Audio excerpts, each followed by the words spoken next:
Bon allez, au revoir. Ciao. À bientôt. Et oui, au plaisir. À bientôt.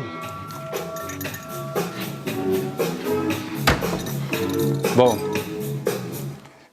Au pire, on peut faire mieux, hein, je suis d'accord. Alors là, on va parler de transition et d'effondrement. Donc, je vais vous expliquer ce que c'est une transition. Bah, c'est ça, hein, beaucoup d'entraînement, hein, vous voyez. Regardez. Et puis, alors, l'effondrement, par contre, je ne vais pas prendre de risque. Je vais enlever ce qui casse et je vais vous montrer beaucoup d'entraînement. Regardez. Attention, l'effondrement. Vous voyez. Non, toujours pas. Ouais. Là, il en faut, hein. Bon, mais... Non, en fait, bon, voilà. Pour éviter l'effondrement, voilà, la pub, ça casse tout, hein. Alors, j'allais vous expliquer que pour éviter l'effondrement, il faut se préparer, il faut avoir des idées. On va peut-être s'en sortir avec des idées. Mais bon. La pub, il faut savoir qu'il y a 5000 pubs chaque jour qui nous sont envoyées, hein, en moyenne dans les villes. Nous, à la campagne, un peu moins. Mais 5000 par jour.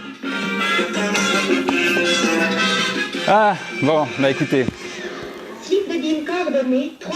Ça rappelle des bons souvenirs pour les plus anciens. Bon, alors on va passer à autre chose, voilà. Je vous passe le film Homme. Ça, c'est fait pour essentiellement les dames. Parce que les dames sont capables de faire deux choses en même temps, pas les hommes, mais les dames, oui. Donc, si ce que je vous dis vous ennuie, bah regardez là, les hommes aussi, hein, bien sûr. Hein. Les textes ne sont pas de Yann Arthus Bertrand, c'est moi qui les ai ajoutés. Donc, si vous voulez ensuite voir le film dans son intégralité, je vous invite, il est gratuit, il est disponible sur Internet. Moi, en attendant, je vais faire une petite revue de presse et vous faire profiter un petit peu de ça. Alors j'ai un petit journal qui s'appelle Le Petit Vert. C'est plus écologique, vous devez connaître. Hein. Le Petit Vert. Donc, alors on va commencer par ce qui nous menace le plus directement, ce sont les crises financières. Hein, il y a une grosse crise financière qui se prépare, il faut le savoir. Donc on dit que l'argent n'a pas d'honneur, mais il mène tout le monde par le bout du nez. Et il faut savoir aussi que il y a quelques semaines, la Deutsche Bank, non, la Réserve fédérale a injecté dans l'économie américaine plus de 1000 milliards de dollars. C'était juste au moment où Jacques Chirac est décédé. On n'en a pas entendu parler, mais il faut savoir que les banques ont reçu des milliards, c'est-à-dire qu'on n'a pas le droit, nous, de créer de la fausse monnaie, mais par contre, la Fed en a créé un wagon. Et c'est le prémisse pour beaucoup de spécialistes d'une difficulté à venir, où 2008 sera rien coté. Hein. La crise qui se prépare est 10 fois plus importante. Et sans compter que cet été, vous avez dû entendre parler des licenciements de la Deutsche Bank, 18 000 licenciements qui se préparent, qui vont se préparer, là, qui sont en cours, et qui augurent là aussi pas mal de difficultés, quoi, hein. Donc, voilà. Qui a 100 000 euros placés de côté, ici ? Non, personne ? Bon. Alors, il faut savoir que 100 000 euros, au-delà, on vous prend tout en cas de crise. Hein. Donc, si vous n'avez pas dit toute la vérité et que vous avez plus d'argent, il faut diviser, quoi, pour mieux régner. Alors, il faut savoir aussi que, bon, ceci dit, vous avez tort, hein, de ne pas mettre 100 000 euros de côté, parce que d'avoir beaucoup d'argent comme ça de côté, ça permet d'avoir de l'argent devant soi, d'assurer ses arrières. Donc, c'est... Voilà. Et puis, ah oui, une chose intéressante que nous dit le journal, là, c'est qu'en fait, le taux d'épargne moyen des Français est de 16%. Je ne sais pas si vous êtes au-dessus ou en dessous. Alors, chez les riches, c'est même 25%. Les riches épargnent 25%. Par contre, chez les pauvres, c'est 0 ou négatif. Donc, moralité, si les riches épargnent plus, c'est qu'ils sont plus pessimistes. Bon. Après, il y a beaucoup de bulles qui s'annoncent. Hein. Il faut savoir que avec la crise de 2008 qui est passée comme une dette à la postérité, cette crise-là, elle pourrait revenir, ça pourrait être notre cadeau de Noël. Ça peut revenir là, dans les jours qui viennent, dans les semaines qui viennent, on n'est pas à l'abri. Hein. Et donc, d'ailleurs... Vous savez, la crise de 29, on avait appelé ça, s'était passé un mardi, on avait appelé ça Black Tuesday. Et là, on va être au Black Friday dans 2 jours. Hein. Bon, ceci, ça n'a rien à voir. Hein. Ça, c'est Black Friday, vous le savez, c'est la fête de la dépense. Mais ceci dit, il y a beaucoup de bulles qui se créent aujourd'hui et certaines sentent très mauvais. Hein. Par exemple, la bulle du gaz de schiste, il faut savoir que le gaz de schiste, c'est ce qui nous a permis de sauver la situation parce que le pétrole a chuté en termes de production. En tout cas, c'est arrivé sur un plateau en 2008, au moment de la crise. D'ailleurs, les subprimes n'étaient pas du tout dus à une crise immobilière ou une crise financière. Non, c'était le pétrole qui avait explosé en termes de prix, qui a déstabilisé les marchés et qui a généré cette crise financière. Et donc, si vous voyez que le pétrole commence à bouger, à augmenter, si ça augmente beaucoup, ça peut être un prémisse de quelque chose. Donc, et on risque d'avoir à ce moment le CAC 40. Le CAC 40. Bon, j'espère que c'est vrai que des fois je m'exprime en français, mais on comprend le chinois, c'est pas toujours facile. Et voilà.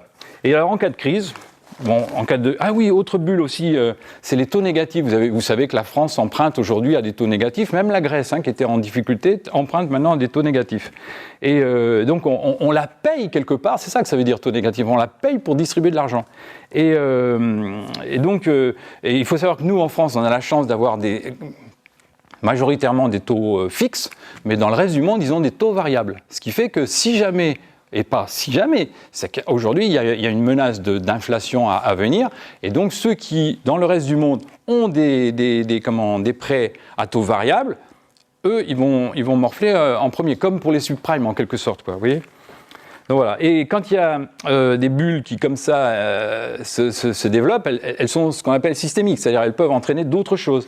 Et pour revenir au gaz de schiste, il faut savoir que donc, ça a sauvé la production, parce que le gaz de schiste américain a permis de compenser la baisse de production du pétrole mondial. Mais le problème, c'est que là, ça y est, il est en train de piquer. Piquer, ça veut dire de décliner. Le gaz de schiste, aujourd'hui, est en train de décliner. Et d'ailleurs, tous les investissements qui ont été réalisés sont des investissements qui n'ont pas de retour sur investissement. Aujourd'hui. C'est-à-dire que toutes les entreprises, les compagnies financières qui ont investi dans le gaz de schiste, ils ont investi pour produire, ça a produit, mais il n'y a pas de rendement. Il n'y a pas de rendement. Et il y a beaucoup d'autres bulles. Il y a des bulles dans l'immobilier, il y a des bulles aux États-Unis encore. C'est auprès des étudiants. Les étudiants empruntent encore aujourd'hui beaucoup d'argent pour financer leurs études, sauf que le résultat de leurs études leur donne moins d'argent qu'espéré. Donc ils doivent avoir des remboursements, parfois, pour certains, très très importants au regard des revenus qu'ils ont. Donc ça aussi, c'est, d'après les spécialistes, pour les spécialistes, beaucoup de risques à venir. Donc voilà. Et forcément, quand vous avez une bulle... Hein, ah. Oui.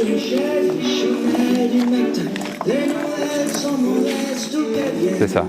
Bon, les nouvelles sont mauvaises. Donc, et oui, je disais, voilà, quand il y a des bulles qui gonflent un peu partout, ça c'est fait pour réveiller. On recule devant rien, devant les effets pyrotechniques, vous voyez, ça permet de réveiller. Voilà. Donc, voilà. Mais bon, ceci dit, alors. Voilà.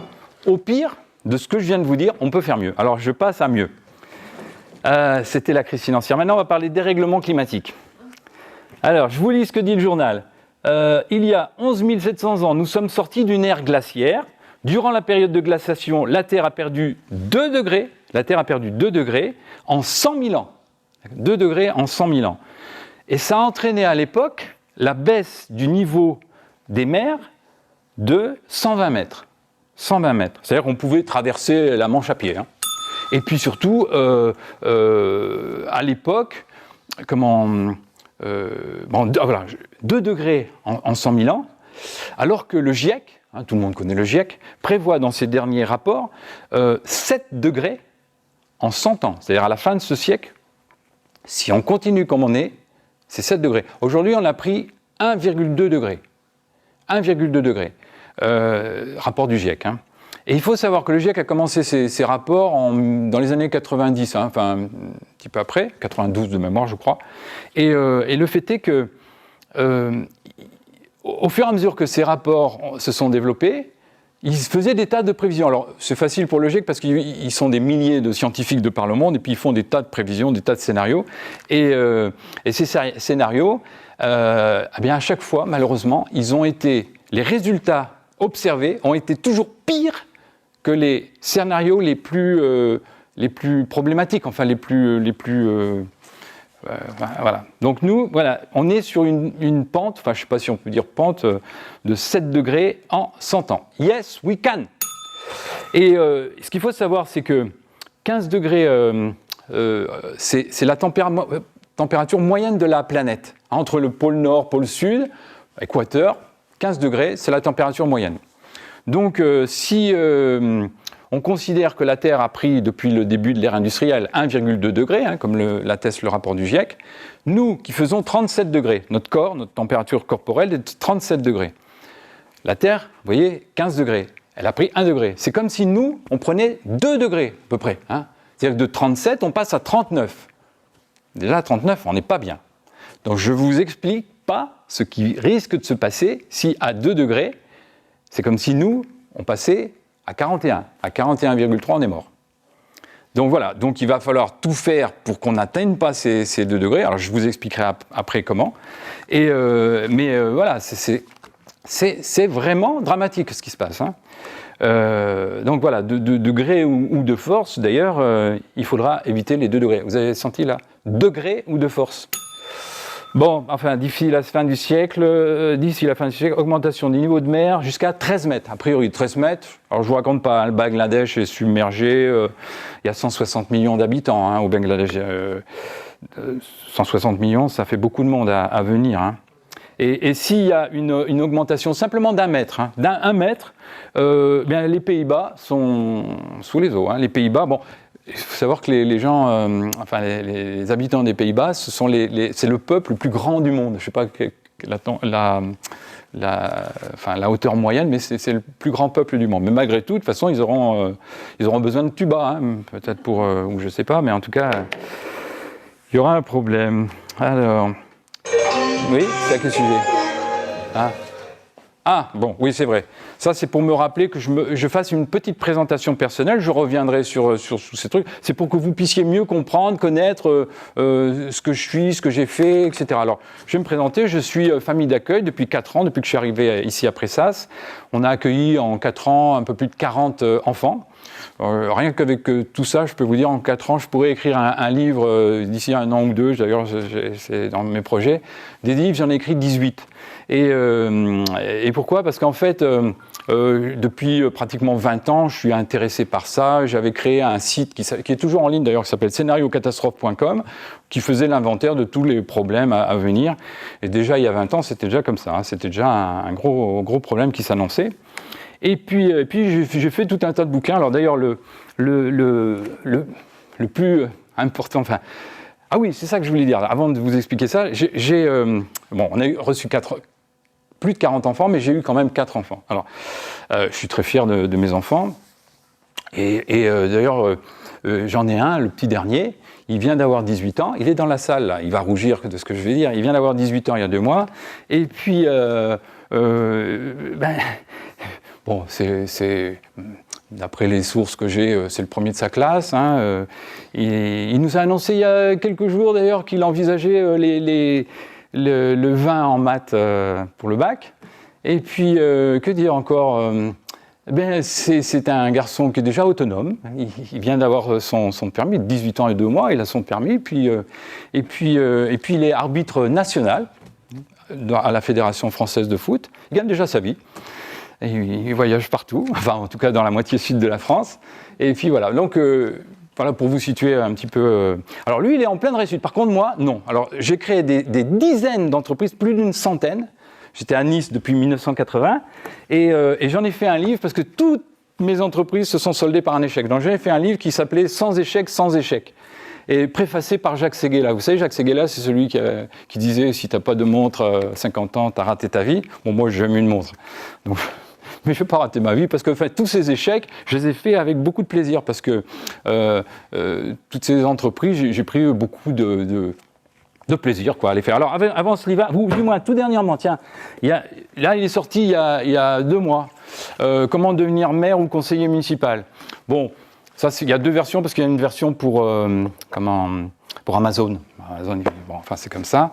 Et bon, ceci dit, j'ai fait ce livre-là très vite. J'ai commencé il y a 2 ans et très vite, c'était pas pour moi devenir maire. D'abord, mon épouse m'a dit, écoute, moi, non, c'est pas compliqué. Si tu veux devenir maire, si tu deviens maire, moi, je demande le divorce. Donc, alors, j'ai quand même continué le travail parce que je l'ai fait avec Éric Congé, qui est un ami qui est le maire de Gavaudan. Et donc, on a continué cette affaire-là ensemble. Mais bon, pour l'instant, c'est un échec. Hein. Je ne sais pas combien on en a vendu, mais très peu.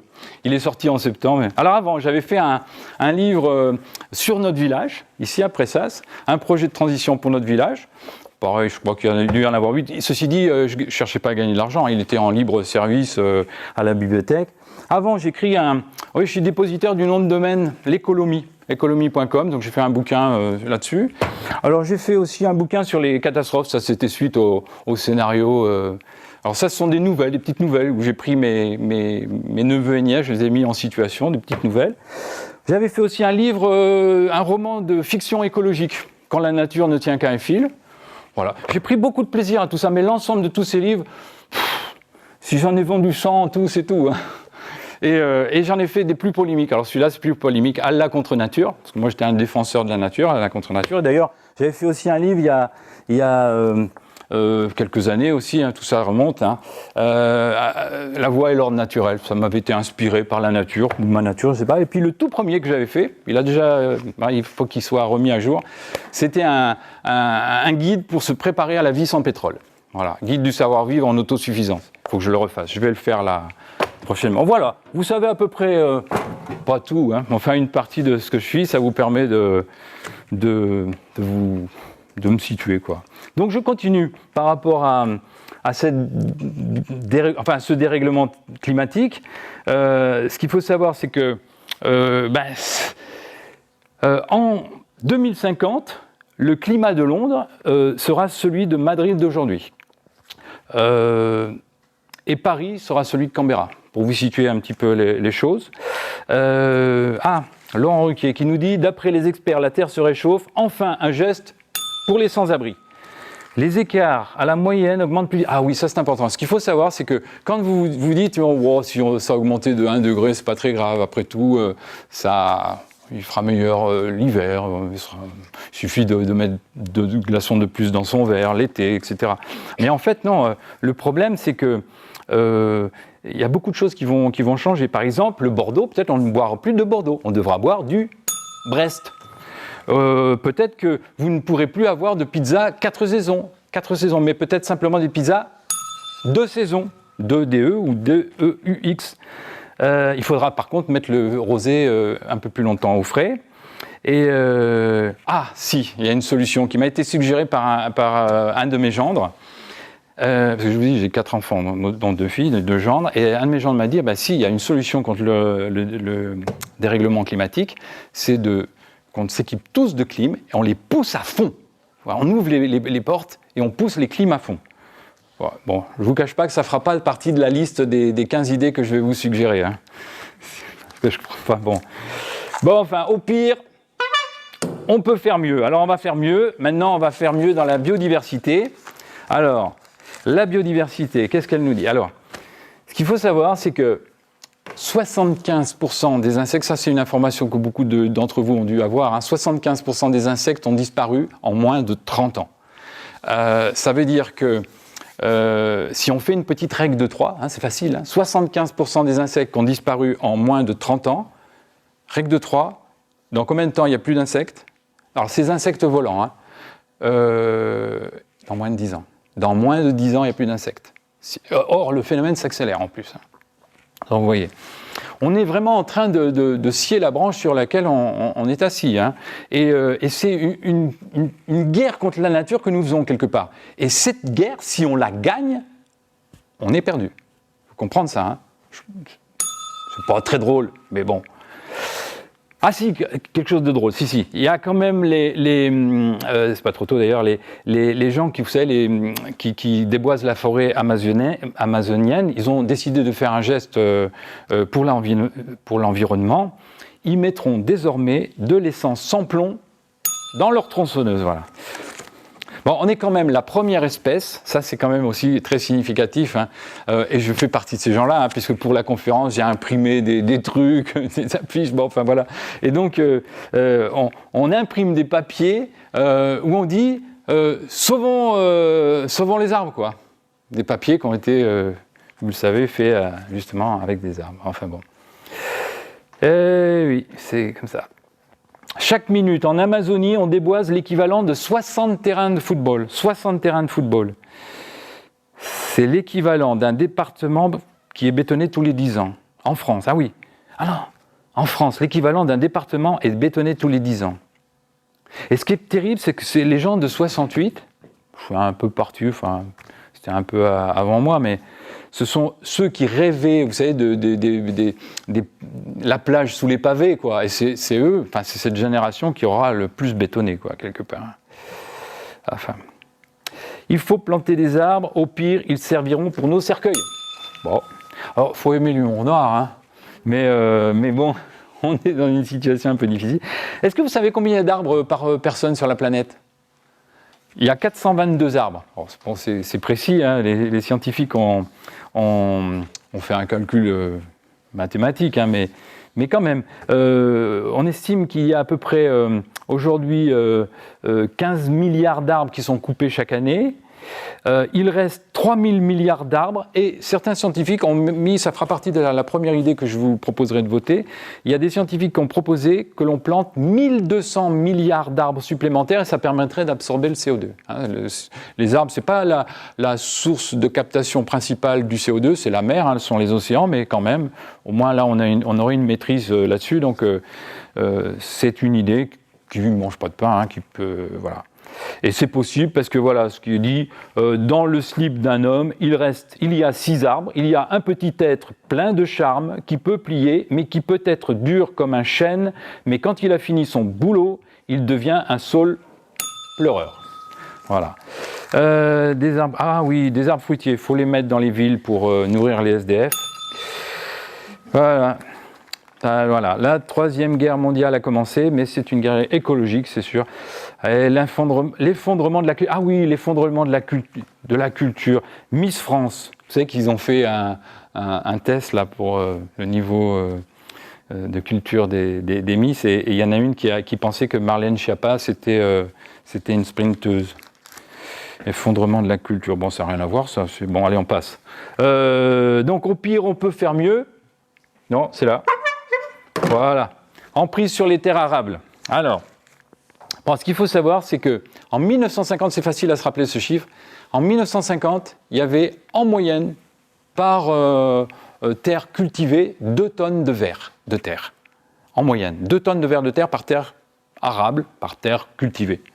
Et aujourd'hui, on est passé à 200 kilos. C'est-à-dire, on est passé en 1950, 2 tonnes de terre, aujourd'hui, 200 kilos. Alors, pas dans mon potager, moi je suis en permaculture, on est plusieurs sans doute ici à avoir un potager respectueux de son environnement, on ne traite pas. Bon, là, les vers de terre sont là, surtout quand on est en permaculture avec une terre couverte. Mais les terres agricoles, vous voyez, elles sont en train de dépérir à coup de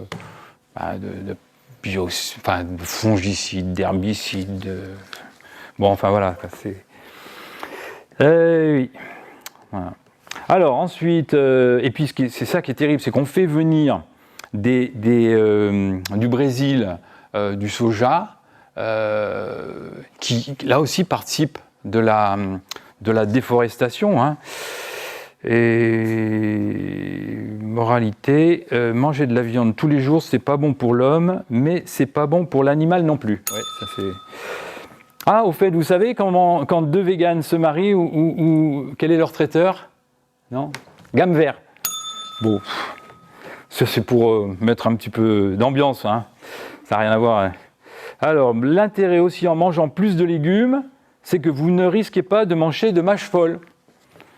Oui, ça mérite. Allez, à force, oui, c'est ça. Alors, en fait, c'est ça le problème, c'est qu'aujourd'hui, la plupart des gens, d'entre nous d'ailleurs, hein, ne s'aperçoivent pas que le problème est imminent.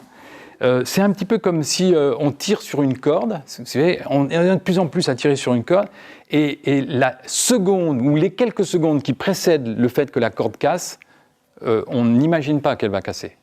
Et voilà, c'est ce qui est en train de se passer aujourd'hui. C'est un petit peu, je vous raconte une autre anecdote qui va dans le même esprit. Quand par exemple enfin, il existe une catégorie de nénuphars qui double sa surface tous les jours.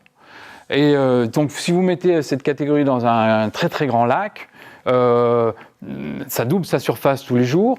Et au bout de 30 jours, elle a occupé la moitié de la surface.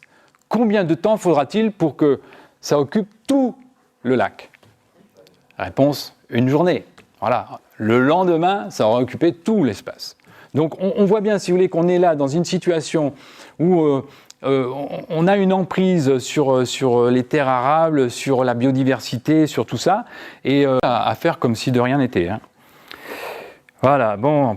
Mais au pire, on peut faire mieux. Alors, surpopulation. Aujourd'hui, nous sommes 7 milliards. Alors ça, et d'ailleurs 7 milliards avec une prévision à 10 milliards en 2050. Hein. Si ça continue, d'ailleurs, on va devoir dormir debout. Et ce qu'il faut savoir aussi, c'est que, d'ailleurs, c'est un calcul que je me suis amusé à faire. Quand la circonférence de la Terre, c'est 40 000 km, un chouïa de plus, mais enfin, en gros, 40 000 km, d'accord?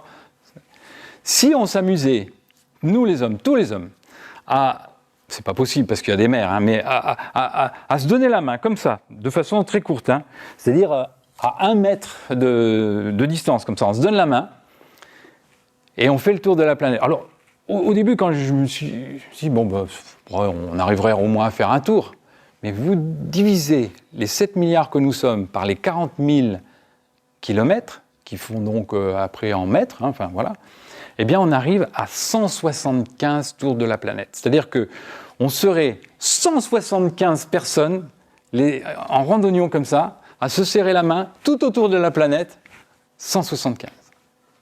Je ne sais pas si ça vous parle. Moi, quand j'ai vu ça, je me suis dit, oh, c'est énorme, quoi. Mais bon, voilà. Donc voilà, c'est pas du tout politiquement correct de dire qu'on est trop nombreux, hein, c'est clair, mais bon, enfin bon. Et à côté de ça, il y a encore, disons que dans le pire, on peut encore faire mieux. Alors je vous explique ce sur quoi on peut faire mieux encore. C'est au niveau, je vous en ai parlé tout à l'heure, au niveau de l'énergie. Bon, actuellement, il faut savoir que le pétrole, il coûte pas cher, hein, il coûte 50 centimes en gros le litre. Ça coûte moins cher qu'une bouteille de Perrier. Hein. Je ne sais pas si vous allez acheter une bouteille de Perrier, ça coûte moins cher que le Perrier. Et pourtant, le Perrier, il ne sera pas capable de vous pousser la voiture pendant 20 km. Hein. C'est ce que peut faire à peu près un litre d'essence. Bon. Aujourd'hui, ce qui se passe, c'est que il y a une déplétion du pétrole, il faut le savoir. Depuis 2008, on est sur un plateau, on appelle ça un plateau ondulant. Et là maintenant, ça va commencer à dégringoler un peu. Il faut savoir aussi que le pétrole, c'est un peu comme les pommes, c'est-à-dire les pommes d'un pommier. Quand on va d'abord chercher, on ramasse les pommes qui sont les plus à la portée, quoi, ou les plus belles d'ailleurs aussi. Hein, on commence à manger celles-là. Et quand il faut commencer à aller chercher celles qui sont plus hautes, il faut un escabeau. Voilà, ça devient plus compliqué d'aller les chercher là-haut. Et c'est pareil pour le pétrole, c'est-à-dire qu'il y a des nappes souterraines qu'on n'ira jamais aller chercher. C'est-à-dire s'il faut un baril de pétrole pour récupérer un baril de pétrole, on n'ira pas le chercher. Hein. Ou alors, ça sera peut-être pour alimenter les avions d'Air Force One ou je ne sais pas quoi, mais en tout cas, ça ne sera pas pour le commun des mortels. Hein. Et donc, il y a un spécialiste qui s'appelait King Hubert, c'est lui d'ailleurs moi j'ai pris conscience de ça en 2000. Et c'est lui qui m'a fait prendre conscience, c'est un savant, un chercheur, qui a démontré que le pic des découvertes précédait le pic de production. En gros, quand on trouve du pétrole, ensuite, on l'exploite. Quand on en trouve moins, bien, après, il va y avoir moins de production. Et là, ce qui s'est passé au niveau des États-Unis, eh bien, il a montré, dans les années 70, que ce pic de production du pétrole, vous vous rappelez Dallas, ton univers impitoyable, ils avaient beaucoup de pétrole à ce moment-là, et puis après, ça s'est terminé. Dallas, c'est fini, il n'y a plus de... Maintenant, on revoit des puits pour le gaz de schiste, mais le pétrole, c'est terminé. Il avait prévu ça. Et il avait prévu aussi qu'à l'échelle mondiale, ce pic arriverait justement dans les années 2000, voilà, on y est dedans, quoi, en fait. Hein. Donc voilà. Et pourtant, il faut savoir, hein, tout ce qui nous entoure, là, tout ce qui nous entoure, a été fabriqué, transporté, transformé grâce à l'énergie du pétrole. Hein. Le photovoltaïque, l'énergie éolienne, tout ça, c'est vraiment une toute petite quantité en pourcentage par rapport à l'énergie, disons aux énergies fossiles, que ce soit le pétrole, le gaz ou le nucléaire, hein, même. Mais parce que même le nucléaire, c'est fait à base d'uranium, hein, c'est aussi du minerai, c'est aussi des ressources terrestres. Hein. Donc voilà, donc on est hyper dépendant du pétrole. Hein, même si vous voyez de temps en temps maintenant une voiture électrique, qui de toute façon est fabriquée avec beaucoup d'énergie faite à partir du pétrole, donc c'est un leurre que de penser qu'on pourra tous s'équiper en voiture électrique. D'abord, on ne pourra pas parce qu'il n'y a pas assez de matière. Pour remplacer, par exemple, il faut le savoir, je ne suis pas pro-nucléaire ni pour ni contre, c'est simplement factuel, pour remplacer une centrale nucléaire, c'est 1000 éoliennes. C'est-à-dire qu'il faut une éolienne tous les je ne sais pas combien de mètres entre Lyon et Marseille. On n'aurait pas de toute façon assez de matières premières, de métaux pour ça. Donc on va se trouver confronté à un gros problème. Alors aujourd'hui, cette année, en 2019, pour la première fois, il faut le savoir, le photovoltaïque coûte moins cher que le kilowattheure produit par tout ce qui est énergie fossile, que ce soit justement le gaz, l'uranium ou le pétrole. Hein, puisque essentiellement les centrales sont... Mais d'ailleurs, essentiellement, c'est le charbon. Au niveau du monde, de la planète, c'est le charbon. Hein. C'est toujours le charbon qui est numéro 1, hein, devant le pétrole, etc. Et donc, voilà. Alors, je vous invite, on a fait au sein de notre association un petit comité de réflexion pour passer à l'action et s'équiper de panneaux solaires. Je pense que là, il y a des choses à faire. On aura peut-être l'occasion d'en parler. Mais je vous invite vraiment à aller dans ce sens-là. C'est pas une énergie qui va nous sauver non plus, hein, parce qu'elle ne nous sauvera pas non plus, mais au moins c'est une énergie qui aujourd'hui est énergétiquement intéressante. Et même le problème, j'ai entendu c'est terrible, il y a 2 jours, la méthanisation, on se dit, la méthanisation formidable. Eh bien non. Parce que si on retire, c'est les scientifiques aussi, hein, bon, c'est un petit peu comme quand on disait, bon, on va produire du pétrole avec des plantes. Bon, on s'est aperçu très très vite qu'on n'arriverait pas. Il faudrait que toute la planète soit couverte uniquement de plants pour faire du pétrole, et encore ça ne suffirait pas, je crois. Les calculs montraient que ça ne suffirait pas. Donc très vite, l'idée a été abandonnée. Pour la méthanisation, c'est un petit peu pareil. C'est-à-dire qu'aujourd'hui, les centrales de méthanisation, on extrait le méthane, hein, je crois que c'est CH4, je ne sais plus, enfin bon. Et ce méthane qui est utilisé, c'est très intéressant, mais les résidus que l'on pensait pouvoir être bénéfiques pour les terres, pour alimenter les terres, ils ne le sont pas. Et d'ailleurs, ils provoquent une mortalité relativement importante sur les vers de terre. Donc même là, on va avoir des problèmes aussi. Bon, c'est terrible de dire ça. Alors, je sais qu'il y a beaucoup de gens qui me disent « t'es pessimiste, t'es négatif, t'es... » Moi, j'ai le sentiment d'être surtout réaliste. Et en fait, je ne fais que dupliquer des faits qui sont développés par des scientifiques. Hein. C'est pas moi. Hein. Voilà. Bon, enfin. Alors, ouais. Alors, ouais, c'est comme si aujourd'hui, on est dans une voiture. Alors, c'est un autre parallèle comme ça. On est dans une voiture, on roule à fond.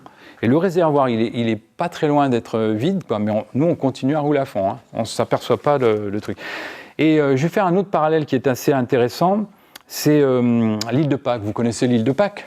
Alors, l'île de Pâques, ça reprend un petit peu l'ensemble de ce que j'ai mis en évidence, hein, que ce soit la biodiversité, la diminution des espaces verts, la surpopulation, etc. L'île de Pâques, pour la petite histoire, c'était une île qui était à 4000 km des côtes du Chili. Hein. Bon, il y avait un groupe de colons qui sont arrivés là un petit peu par hasard, avec quelques éléments. Ils avaient des cochons, enfin, il y avait quelques petites choses. Mais en tout cas, c'était une île qui était remplie de palmiers. Et ils ont pu prospérer, se développer. La vie était riche. Et ils ont vécu pendant quelques siècles de façon très agréable. Et le peuple s'est développé.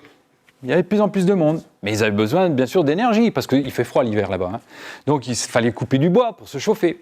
Et puis un jour, un homme a coupé le dernier arbre. Il n'y avait plus d'arbres sur l'île.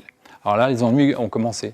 C'est-à-dire que l'île étant ce qu'elle est, c'est-à-dire un mini-continent sans possibilité d'aller chercher à l'extérieur ce qu'on a besoin, c'est comme nous, si on rêve d'aller chercher sur une planète Mars ou ailleurs des énergies qu'on n'a plus là, il ne faut pas s'illusionner, on n'y arrivera pas. Hein. D'ailleurs, je crois que la planète vivable la plus proche, elle est à je ne sais pas combien de milliers d'années-lumière, enfin bon, c'est impossible. Donc voilà. Il faut qu'on arrive à trouver nos solutions ici. Et ce qui s'est passé à l'île de Pâques, c'est que quand il n'y avait plus de bois, ils ne pouvaient plus chauffer. Alors, il y avait des guerres tribales entre les clans. Et puis, enfin voilà, la population a chuté. Ce qui s'appelait les Rapa Nui. Les Rapa Nui sont réduits à une toute petite tranche de population ils ont connu les maladies. Et un jour, c'était un Hollandais qui est arrivé, et qui est arrivé un jour de Pâques, c'est pour ça qu'il l'a appelé l'île de Pâques. Et il a vu un peuple qui était dans la misère totale, quoi, et qui avait chuté en termes de population. Enfin bon. Et qu'est-ce que je pouvais... Ah oui, si, il y a une chose qui est intéressante, importante, c'est... en fait, toutes ces problématiques, on aurait pu les régler. On va voir tout à l'heure comment et surtout pourquoi ça ne s'est pas fait. Mais vous vous rappelez de la COP 21 ? La COP 21, tous les peuples s'étaient mis d'accord. Et finalement, il y a deux lettres qui ont chuté, qui ont fait capoter pratiquement la COP 21. On ne l'a su qu'après. Peut-être ne le savez-vous même pas, vous-même, je ne sais pas, je vais peut-être vous l'apprendre. Mais en fait, au départ, il y avait dans les traités, dans les conventions qui avaient été définies, l'expression « nous devons faire ceci, nous devons faire cela, nous devons… » machin, etc. Et en fait, les Américains, sous la pression des Américains, ils ont modifié, et ils ont changé « nous devons » par « nous devrions ». Et là, ça a tout changé, parce qu'en fait, cette obligation qui était donnée, qui était faite à l'ensemble des pays impliqués, s'est transformée par une forme, disons, de non-obligation, quoi, quelque part. Donc voilà. Alors, ce qu'il faut savoir aussi, c'est que, pour illustrer un autre élément qui me semble important pour la suite de l'affaire, et de ce que je vais vous présenter après, derrière ça, c'est que, ça, je crée le buzz, là, hein. Bon. En tout cas, le fait est que vous savez tous aussi, je pense, ce qu'est le jour du dépassement. Alors, petit rappel pour ceux qui éventuellement ne le sauraient pas, le jour du dépassement, c'est le jour où nous avons consommé l'ensemble des productions, on va dire, naturelles, que ce soit l'eau, le bois, tout ce que la Terre produit. Et si on la consomme, qu'on met 365 jours pour la consommer, bon, c'est comme si on avait une planète qui était équilibrée. Là, ce qui se passe, c'est qu'en France, nous, le jour du dépassement, il vient maintenant cette année de plus en plus tôt, et cette année est arrivé le 29 juillet. C'est-à-dire que le 29 juillet... Non, pardon. Eh oh. Oui. Toumé. Oui. Tu m'écoutes ? Oui. Oui, bon, maintenant que tu nous as bien plombé l'ambiance, là, depuis ça je comprends. un bon moment maintenant, avec tes blagues à 2 balles. Ouais. Alors, j'espère que tu vas nous expliquer un petit peu ce qui va se passer, peut-être. Oui, Quels voilà. sont les scénarios. Les scénarios, ok. La suite des événements. D'accord. Alors. Allez, c'est à toi. Bon, merci, je te remercie. Alors, là, on est là au scénario. Alors, je vais vous expliquer. Ce qui se passe, c'est qu'en 1972, il y a un scientifique, un groupe de scientifiques, Dennis Meadows, il s'appelle, le scientifique, qui a fait un rapport qui lui a été demandé par, à l'époque, c'était, je me souviens plus, il y avait donc c'était un rapport qui a été commandé pour faire un état de la situation de la planète et de son évolution. Et donc ce rapport, le rapport Meadows, donc, a fait état en 1972 à la fois des ressources, de l'espérance de vie, de la population, de la nourriture par tête, de l'industrie, etc. Et puis on s'est aperçu, ça c'était en 72, qu'effectivement on était en progression régulière sur tous les plans, sur toutes les éléments qu'ils avaient pris en compte. Et puis, ils ont introduit dans leur machine toutes les données qu'ils avaient. À l'époque, c'était des ordinateurs pas aussi puissants qu'on a aujourd'hui, mais quand même, ils avaient quand même des possibilités. Et puis ils ont lancé la simulation, et voilà ce que ça a donné. Voilà ce que ça a donné. Donc là, on est dans une situation... ils n'en croyaient pas leurs yeux, hein, c'est-à-dire que... Et puis ils avaient beau refaire leurs calculs, peut-être ils avaient fait une erreur, mais non, ça... Voilà, ce qui se passait, c'est qu'à peu près, dans cette période que nous vivons là aujourd'hui, en 2020, voilà, ça a piqué. Et à ce moment-là, il n'y avait pas le réchauffement climatique, hein, le dérèglement climatique. Donc voilà. Ce qui se passe, c'est que tout, d'après Alors ce qui se passe, si ça c'est important de le savoir, c'est qu'en fait, entre 72 et puis 2004 et 2008, il y a eu des calculs qui ont été faits, et il se trouve qu'en fait, le rapport Meadows montrait que ces calculs que lui, il avait prévisionnés étaient bons. Ça correspondait à la réalité, c'est-à-dire que l'évolution des choses correspondait à une réalité qu'il a lui-même prédéterminée. Donc voilà, donc ça augure de ce qui pourrait se passer, et en termes à la fois d'espérance de vie, d'ailleurs ça a commencé, il faut savoir que ça y est, l'espérance de vie est déjà, c'est léger, mais on est déjà en déclin. Ça baisse un peu, même aux États-Unis. Alors, à cause de tas de raisons, mais en tout cas, ça décline. Voilà. Et après, donc là, on va, en gros, là, les points, c'est Mad Max 1, Mad Max 2, Mad Max 3. Les autres, on ne les connaît pas. Mais enfin, bon, voilà, c'est un petit peu ça qui risque de se passer. Alors, Meadows, il est toujours vivant. Hein. C'est un scientifique qui a essayé d'imaginer ce qu'il faudrait faire, quoi. Et en 72, effectivement, ils ont essayé de moduler sur les différents éléments, puis à chaque fois, ça piquait. La seule chose qu'il aurait fallu faire à ce moment-là, en 72, c'est maîtriser les ressources, c'est-à-dire ce fameux jour du dépassement. Hein, là, en 72, on était à peu près, c'est de là que ça a commencé à se dégrader. En 72, on était à peu près au 31 décembre. C'est après que ça s'est dégradé.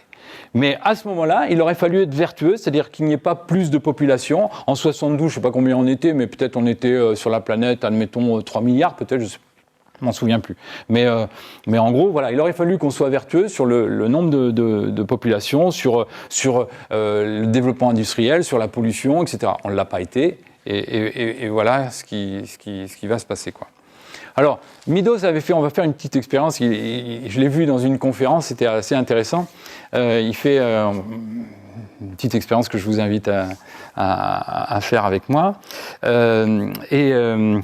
Alors, c'est un personnage assez intéressant. Il n'était pas seul, hein, dans son équipe.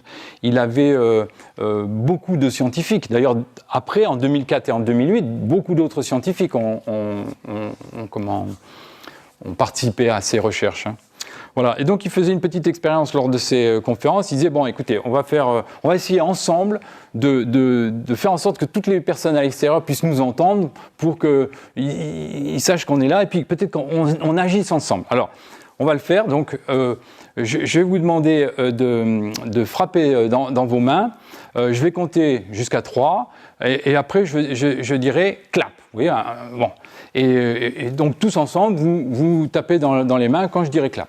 D'accord ? Alors, 1, 2, 3, clap.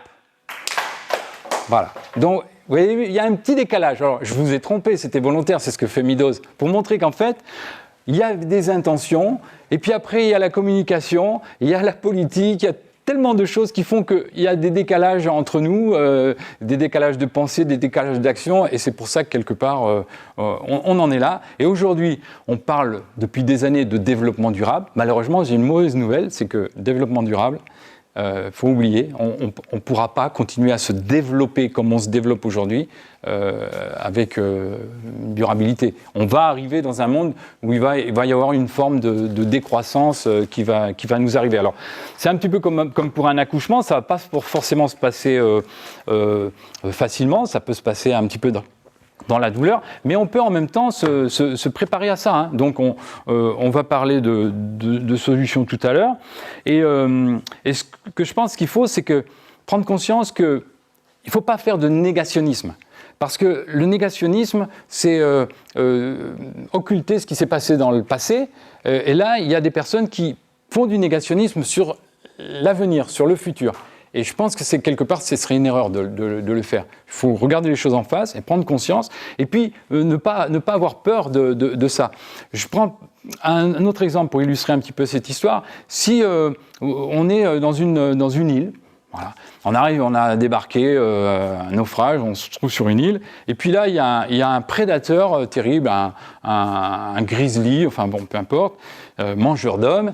Nous, on est un groupe, là, on est tous ensemble, et ce grizzly, régulièrement, il vient, il nous attaque, et puis nous, on se sauve, et forcément, il va attraper la personne la plus faible, voilà, celle qui court le moins vite. Et donc, et puis à chaque fois qu'il va revenir, hop, il va courir après le groupe et il va rattraper la personne la plus faible. Et donc, on a intérêt, nous, à vraiment faire corps localement, hein, et puis affronter la difficulté. Parce que le grizzly en question, si on est tous ensemble à l'affronter, on peut se défendre. Voilà. Et il ne faut pas avoir peur de ça. C'est-à-dire qu'aujourd'hui, par exemple, beaucoup de gens me disent aussi « oui, mais il ne faut pas faire peur aux gens, ça ne sert à rien, ça peut les bloquer, etc. » Bon, je vais faire une petite expérience avec vous encore. Si vous êtes dans un champ et que, en plein milieu de ce champ, vous voyez arriver un taureau qui n'a pas l'air forcément commode, et il arrive vers vous, il fonce. Qu'est-ce que vous faites? Alors, il y a deux solutions. Vous êtes terrorisé et vous ne bougez pas, ça pourrait mal se passer. Ou alors, peut-être vous allez réagir et vous allez courir. Et peut-être certainement que votre instinct, votre intellect va trouver très très vite la solution, la sortie la plus proche. Ou en tout cas, va essayer de trouver la solution la plus efficiente. Donc, d'où l'importance quand même à mon sens, moi j'ai eu l'occasion de discuter avec un membre, on va dire, du GIEC, qui faisait une conférence à Agen. Et non, c'était pas à Agen, c'était à Horizon Vert il y a 2 ans. Comment il s'appelait le membre du GIEC qui était venu il y a 2 ans? Enfin bon, je sais plus. Et donc c'est celui qui remplace Jean Jouzel. Qui était venu. Bon, enfin bon. Et donc, j'avais eu l'occasion de discuter avec lui, et puis je lui disais, mais ouais, mais vous faites pas peur aux gens. Il était très soft. Et le GIEC a reconnu aussi qu'en fait, ils veulent pas faire aux gens. Ils veulent pas faire peur aux gens. Mais ils sont en train de changer, parce que là, il y a urgence quand même. Hein. Donc voilà. Alors, une fois que j'ai dit ça, qu'est-ce que je peux vous dire encore sur l'effondrement? Si, une information. J'ai lu dans les os de poulet. Il arrivera très précisément le 14 décembre 2022 à 16h. Voilà. Non, bien sûr, c'est une blague. Hein. On ne peut plus faire ça. Alors, personne aujourd'hui n'est capable de dire quand ça va arriver. Est-ce que ça va arriver dans 3 mois, dans 1 an, dans 2 ans, 5 ans, 10 ans? Personne n'est capable de le dire. À mon avis, moins de 10 ans. Hein. Beaucoup de scientifiques aujourd'hui pensent que c'est moins de 10 ans. Le calcul que je vous ai fait par rapport aux insectes le prouve, hein, à mon sens.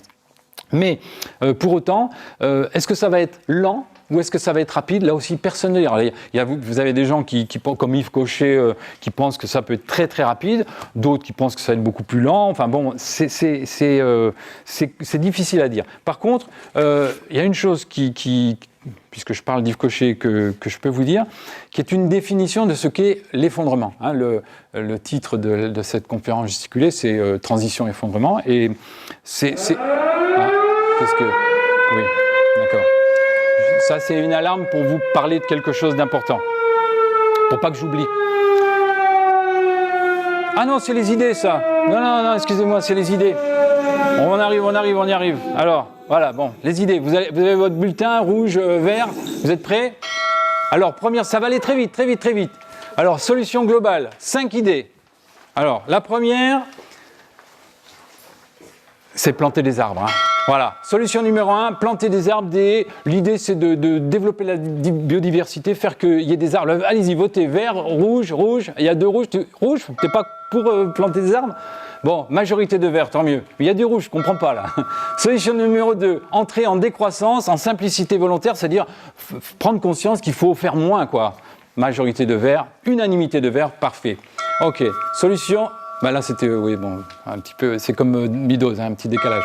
Solution numéro 3, établir des contraintes de droit international, c'est-à-dire voilà, reconnaître l'écocide, dire que les droits de la nature sont plus importants que les droits de l'homme, quoi. Voter, unanimité, vert, parfait, ok, très bien. Solution numéro 4, limiter les publicités, en tout cas celles qui incitent à la consommation, à faire des voyages, etc., enfin, aux publicités déraisonnables, quoi.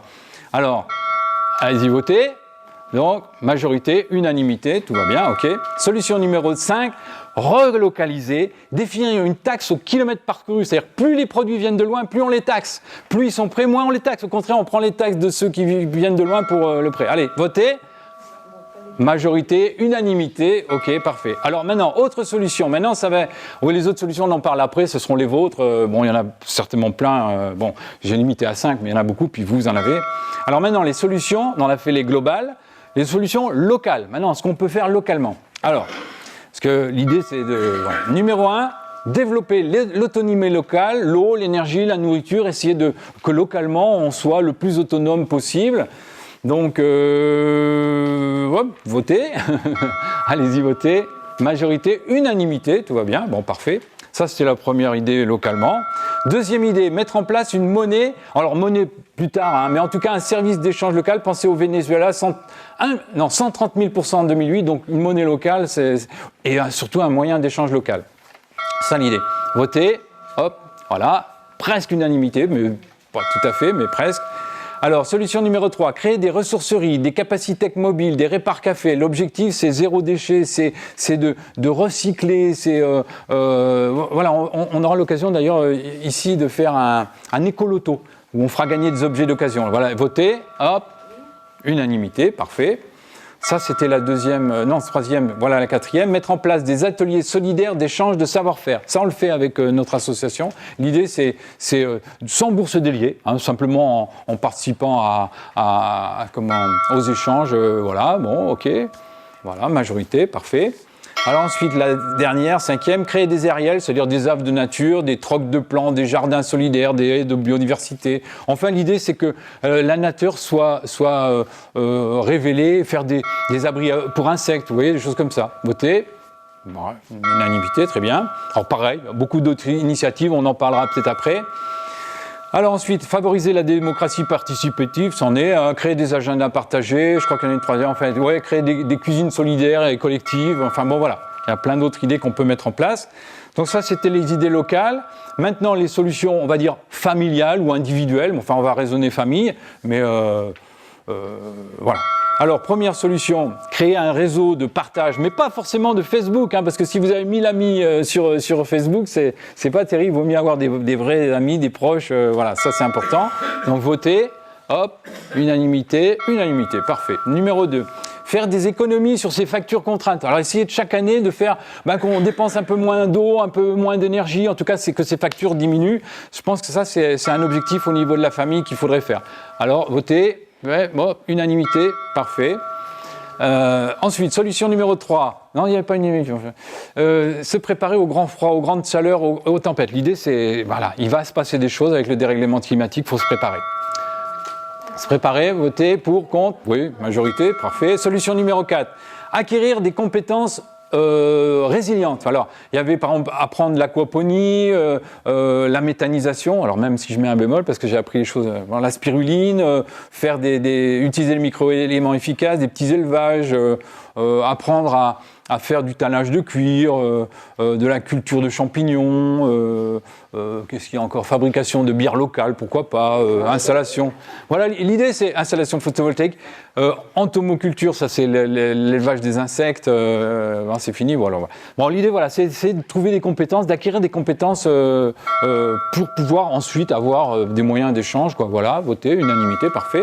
Et numéro 5, ça va être la dernière, faire de son environnement un havre de nature, c'est-à-dire l'idée c'est que sa maison, son jardin soit agréable, soit plaisant pour qu'on puisse y vivre bien, quoi. Voilà.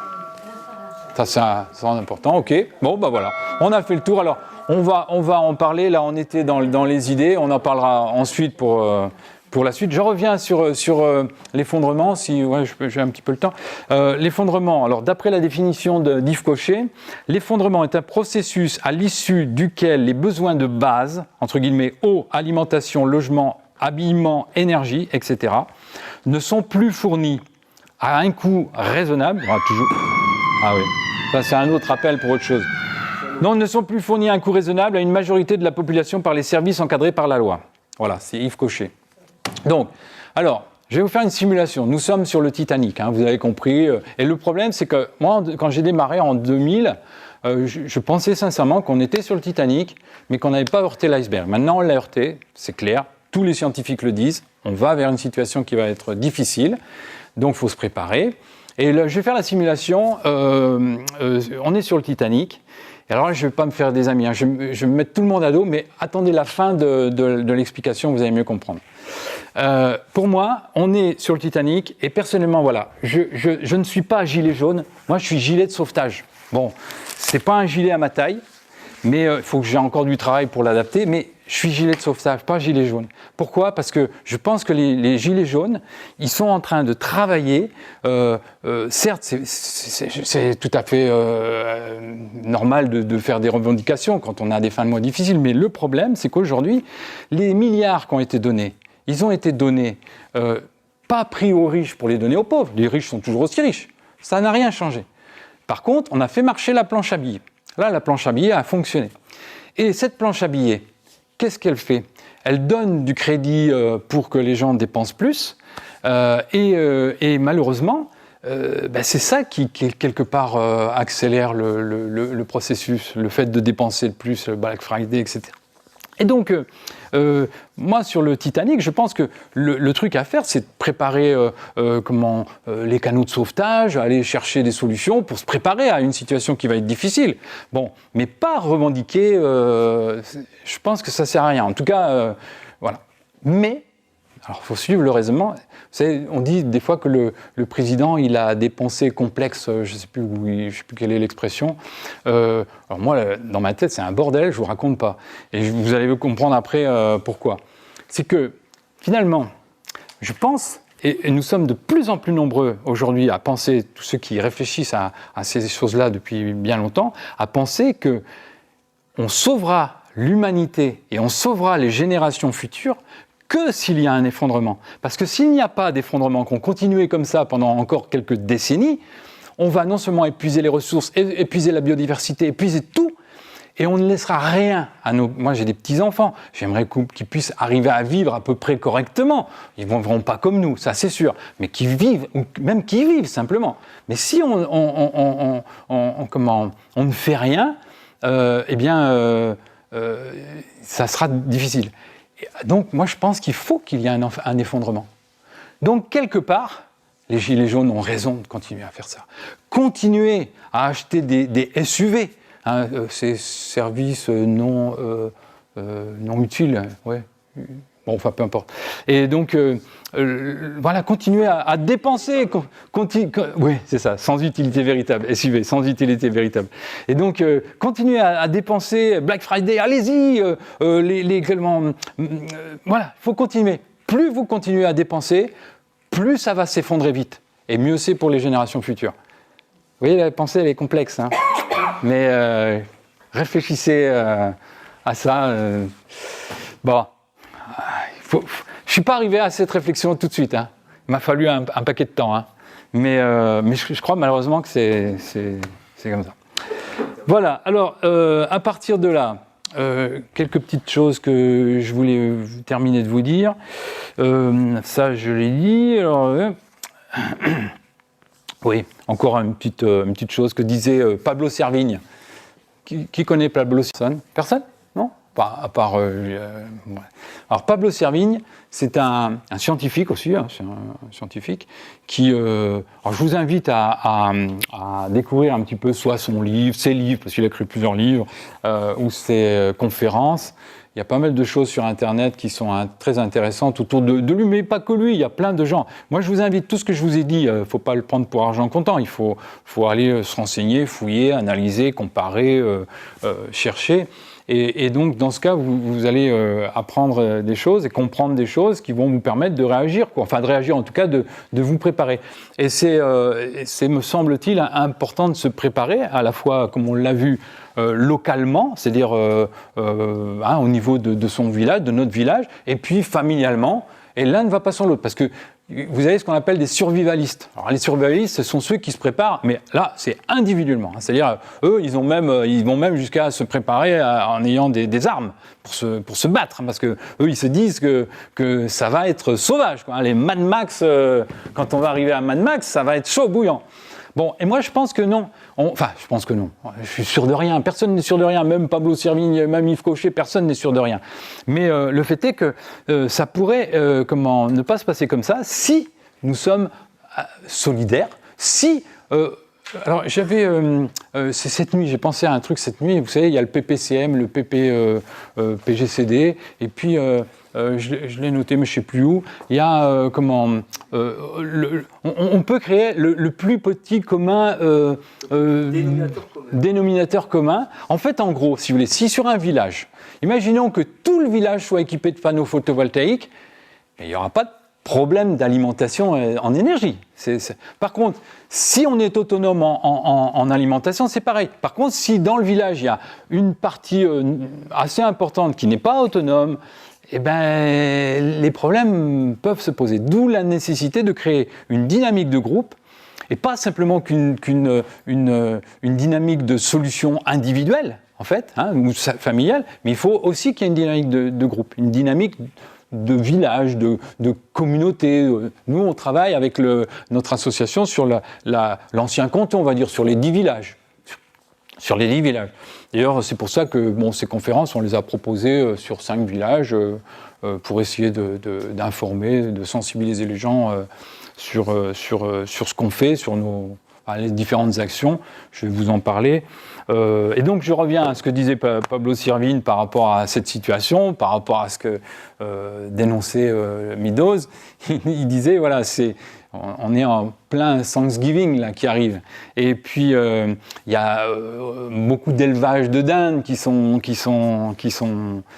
mis en place spécialement pour Thanksgiving. Et dans ces élevages de dindes, les dindes, elles sont bien, elles sont heureuses, on leur donne à manger tous les jours, elles sont au chaud, bien couvertes, etc. Mais vraiment, tout va bien jusqu'à la veille de Thanksgiving. Vous voyez ce que je veux dire? Et là, où on en est, je ne sais pas.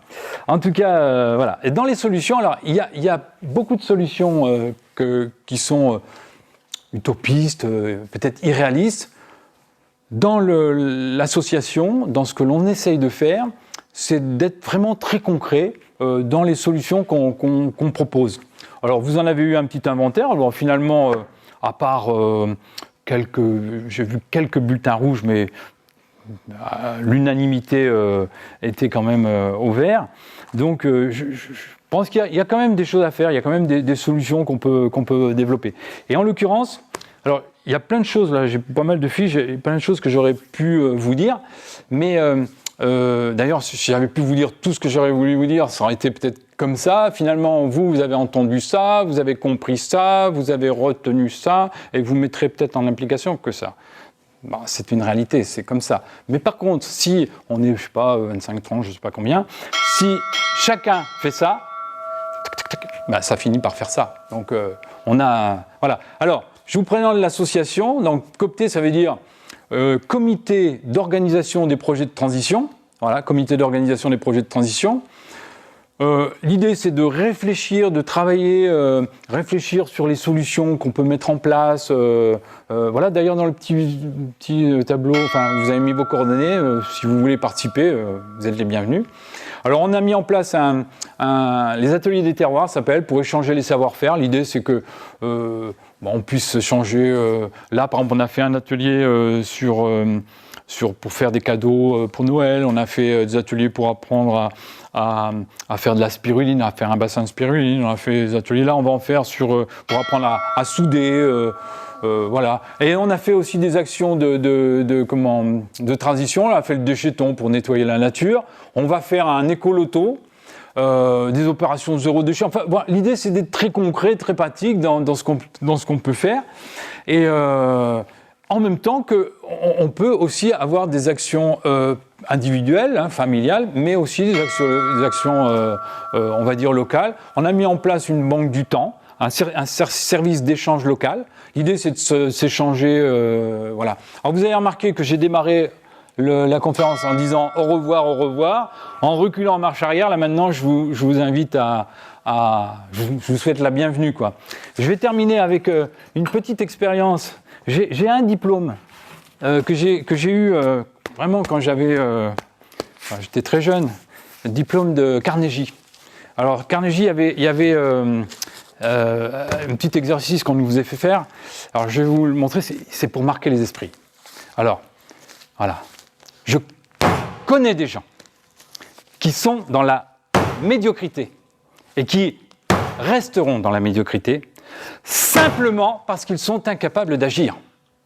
Je connais des gens qui sont dans le déni et qui resteront dans le déni. Et je connais des gens à l'extérieur qui resteront dans le déni simplement parce qu'ils sont incapables d'agir. Pensez-y. À nous d'écrire la suite de l'histoire. Et je vais vous terminer, enfin, là, c'est vraiment la fin. On est vraiment, oui, pile poil à quelques minutes près, 22h, comme je vous ai dit. Je vais vous lire un petit poème en alexandrin. Alors, je ne sais plus où il est. Bon, il va arriver. Un petit poème en alexandrin. Alors, c'est un petit poème qui m'avait été inspiré.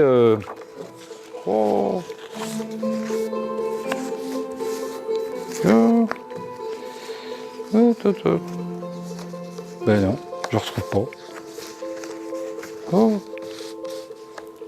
Je le connais pas par cœur. Ça. Sous le journal, Non. Sous le journal? Oh zut. Bon. Ah ben tant pis. Ah si, voilà. Et l'homme, puisque bientôt tu n'auras plus d'essence, prépare-toi et ménage ta foi dans la croissance. Il te faudra refaire la route dans l'autre sens. Deviens adepte de simplicité volontaire. Tu n'as qu'une seule mer et aucune terre secondaire. Il est encore temps de parfaire ton savoir-faire. Tu bois grâce au bon don de ma nature. Ta démesure fait rupture avec ton futur. Change-toi, reviens au bien et corrige ta culture. Trop est ennemi du bien. Toujours plus mal devient. Libère-toi de tes liens, d'un bien reviens chez les miens. Objet du temple, tu adores la consommation. Prépare-toi et tes proches à une révolution. Je t'ai très souvent donné des solutions. De mes entrailles, je te faisais parfois mystère. De tes entailles et tes ponctions, j'en ai souffert. Mais pour voir et dans l'espoir, je t'ai laissé faire. Cultive-moi, protège-moi et retrouve la raison. Remplis ma mission et tu auras ta maison. Faute de toi, je déréglerai mes saisons. Voilà. Alors, vous avez vu, stop, tu niques ta mère. Et puis derrière, il y avait c'est un t-shirt qui a été fait sur Pressas. Hein. C'est du recyclé fait à Pressas. Hein. Et derrière, il y a, on voit peut-être pas bien, c'est décroissance ou chocolatine. C'est décroissance ou chocolatine. Alors moi, je suis décroissant, mais je suis chocolatine aussi. Hein, mais bon.